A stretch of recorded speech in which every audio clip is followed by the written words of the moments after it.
Soy Enemigo Invisible, hoy es jueves 19 de noviembre del 2020 y esto es ¿El Congreso nos representa? Después de todo lo ocurrido hace ya más de una semana, después de que 2 vidas se hayan extinguido, aún con la herida abierta, creo que es oportuno preguntar si este Congreso realmente nos representa. Y no lo digo de forma retórica, sino más bien desde un plano objetivo. ¿Estamos verdaderamente enterados de cómo es que escogemos a nuestros congresistas? ¿Tenemos idea de al menos cómo se reparten los escaños en el Congreso? Es lamentable decir que el Congreso no nos representa si no tenemos en cuenta estas 2 preguntas anteriores como mínimo. Creo que lo que más daño le está haciendo a la política peruana es a la abusiva representación de los partidos políticos en el sistema de poder, al punto que el pueblo mismo lo señala ya a muchos partidos como mafias. No digo que los partidos políticos deban ser abolidos. Creo que las personas son libres de tener sus agrupaciones políticas, pero al mismo tiempo no creo que el sistema les deba dar preferencia a estos partidos políticos. Es sensato pensar que para las elecciones presidenciales es necesario el apoyo de un partido político y formar parte de un equipo político.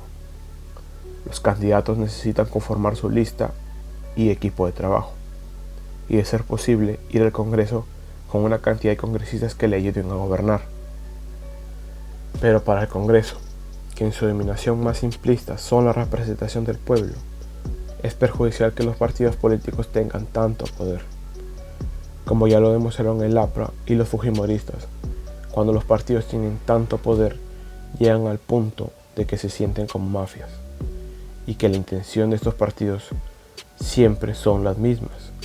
Siempre ha sido dominar el poder judicial, porque a pesar de que vivimos en un sistema presidencialista, si ellos obtienen la mayoría congresal, con o sin alianzas, han demostrado que como máxima pueden derrumbarse un gobierno una y otra vez, y como mínima han demostrado que pueden obstruir todo lo posible, de tal modo que crean una inestabilidad constante, lo que hace que sea imposible progresar.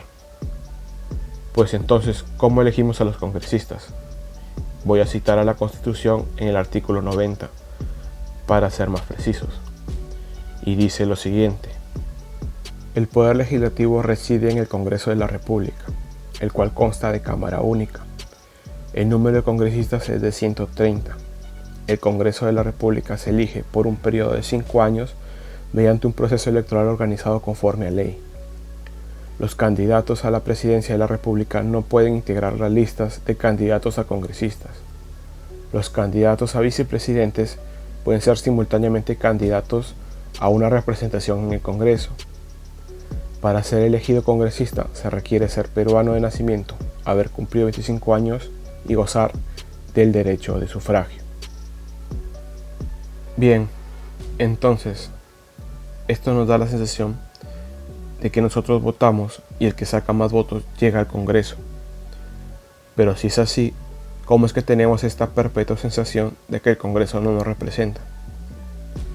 La respuesta a esta pregunta está relacionada con cómo se reparten los escaños y al mismo tiempo en cómo se da la candidatura al Congreso. Básicamente, este sistema está hecho en favor de los partidos políticos y específicamente está hecho para los partidos que constan de más representación. Miremos este gráfico hecho por Marcos y Fuentes, me va a ayudar a explicar mucho mejor a qué me refiero. Si hacemos las sumas pertinentes, vamos a darnos cuenta de que solo el 42.5% de los peruanos ha escogido este Congreso. De por sí la cifra de los ausentes es bastante elevada, lo que pone en plano del debate si es que votar debe ser voluntario u obligatorio. Pero ese es un debate amplio para otra situación. Ahora, el otro número importante es el de los que no pasan la valla electoral. Es de 19.6%. Es básicamente un quinto de los votos. Es sorprendente que un quinto de los votos emitidos no cuenten para conformar parte del Congreso y sean simplemente descartados en favor de los que sí pasaron. ¿Y esto por qué sucede? Es porque el Jurado Nacional de Elecciones es el que se encarga mediante una fórmula de repartir los escaños congresales entre los partidos políticos y no entre los más votados. De primeras, estos escaños están repartidos entre todos los partidos que pasan la valla electoral.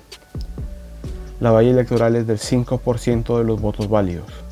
Esto quiere decir que los votos que fueron hacia las personas o partidos que no pasaron la valla electoral básicamente no obtienen representación en el Congreso. ¿Es necesario tener una valla electoral para la elección de congresistas? ¿Es en verdad óptimo que el 19.6% de los peruanos que votaron no obtengan representación en el Congreso? Pues a mí no me parece ni justo ni necesario. Para mí es más que evidente que no existe una representación directa. Esto quiere decir que si no votas a los partidos más populares, tu voto vale lo mismo que como si no hubieses ido a votar. Y precisamente este es uno de los malestares de las personas. La gente se siente obligada a escoger entre básicamente la misma mierda. Y ese votador escoger el mal menor en lo que respecta al presidente, como para verse obligados a escoger entre los mismos chiqueros de siempre en el Congreso. Esa es una de las razones por las que el pueblo pedía que no haya reelección congresal. No porque todos los congresistas de un congreso fuesen reelegidos, ya que la tasa de reelección congresal es baja, sino más bien porque siempre un número selecto de congresistas representantes de ciertos partidos políticos eran elegidos. Entonces, tenemos una representación directa. Estamos representados por este Congreso y cualquier Congreso que venga en el futuro. A mí me parece que claramente que no la tenemos. ¿Cuáles deben ser las limitaciones que el Jurado Nacional de Elecciones debe imponer a la hora de repartir los escaños? ¿Qué cambios se podrían hacer para que esta representación sea más justa? En un principio estuve pensando que después de ver lo que un Congreso con mayoría absoluta puede hacer, deberíamos limitar la cantidad máxima de representantes de un partido político. Pero sería hacer básicamente lo mismo que se hace actualmente, que es dejar sin efecto los votos de muchos peruanos. Si los votos de muchos peruanos hacen que cierto partido tenga mayoría congresal, con el peligro que conlleva, debería respetarse el voto de estos peruanos. Entonces, ¿cómo deberían estar dispuestos los escaños de los congresistas? ¿Deberían limitarse por distrito electoral como se hace actualmente? ¿Por qué el voto de los peruanos que votan en el extranjero cuentan como votos electorales para Lima? En verdad creo que es un tema muy complejo y hallar una solución no es simple. ¿Cómo hacemos que cada voto cuente lo justo? Partiendo desde lo más simple, podríamos decir que las 130 personas más votadas ocupen los escaños del Congreso, independientemente del partido al que representan.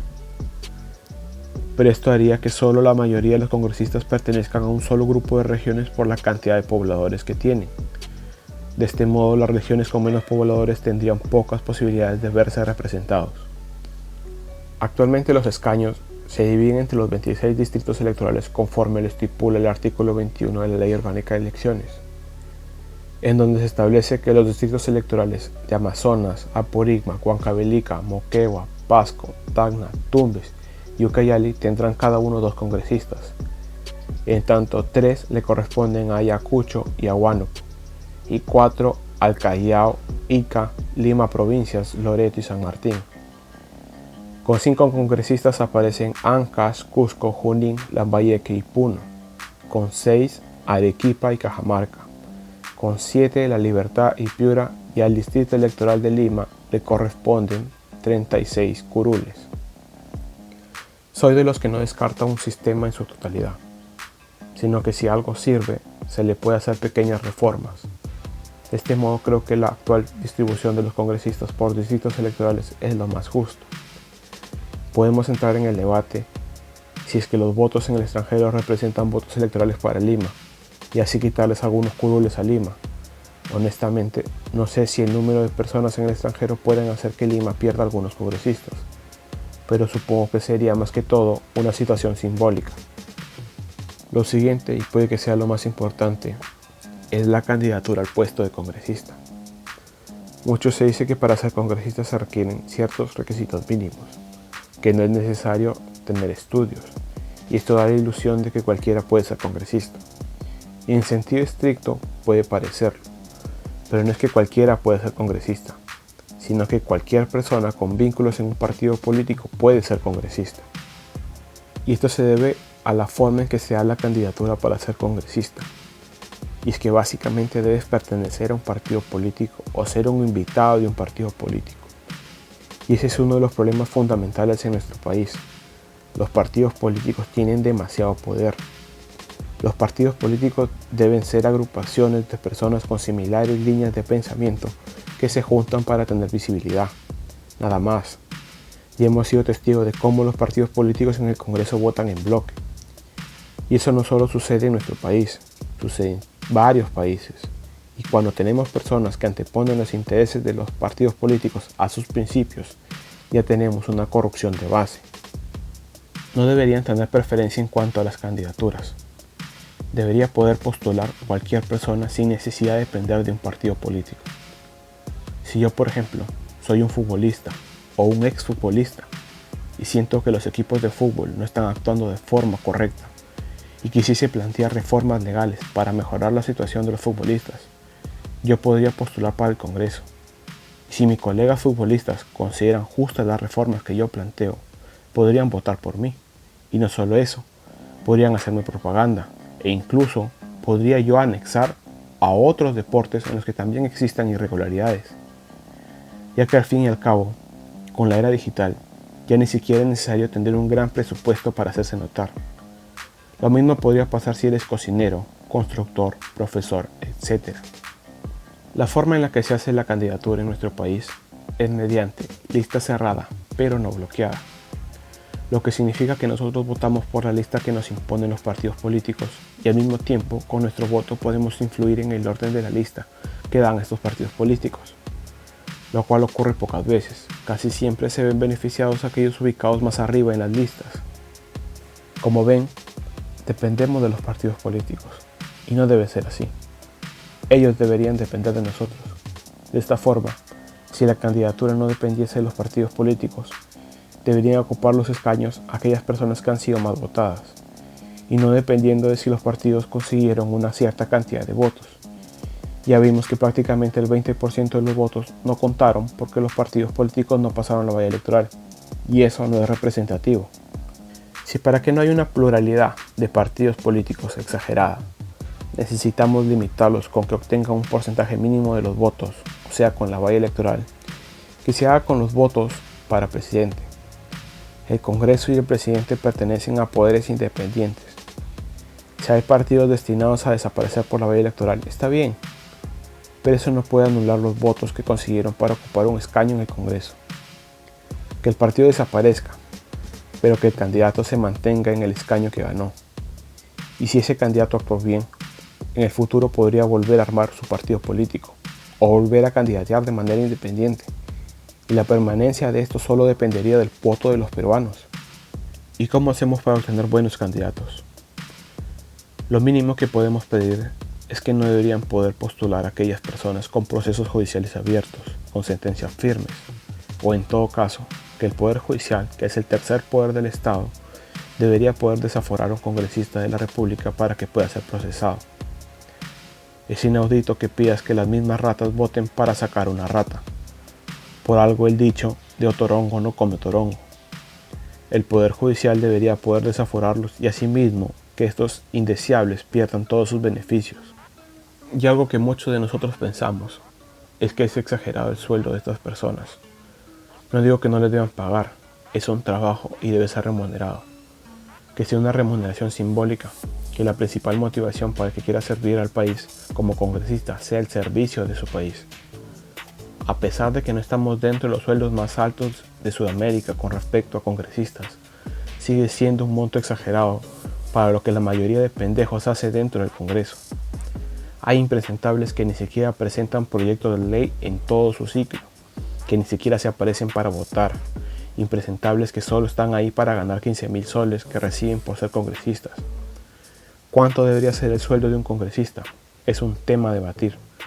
Pero creo que todos podemos estar en consenso de que 15.000 soles mensuales es una exageración. A mi opinión, el sueldo de los congresistas debería ser entre 4.000 y 6.000 soles, lo cual es generoso, ya que el peruano gana en promedio 1.500 soles. Si en promedio el peruano gana 1.500 soles, ellos, que son los representantes del pueblo, no deberían ganar cifras tan astronómicas. Creo que la reducción salarial del puesto de congresistas es un buen filtro para evitar ratas. La democracia no es perfecta. Esto que planteo, por ejemplo, hubiese hecho que impresentables como Mauricio Mulder hubiesen llegado a un escaño pese a que el APRA no pasó la valla electoral. Pero al mismo tiempo es una consecuencia de la dependencia que tenemos con los partidos políticos. El Congreso es la representación del pueblo, no de los partidos políticos. Yo quiero una democracia menos imperfecta. Quiero un Congreso que se encargue de legislar más por el pueblo y menos por los intereses de sus partidos. No debemos depender de los partidos, ellos deben depender de nosotros.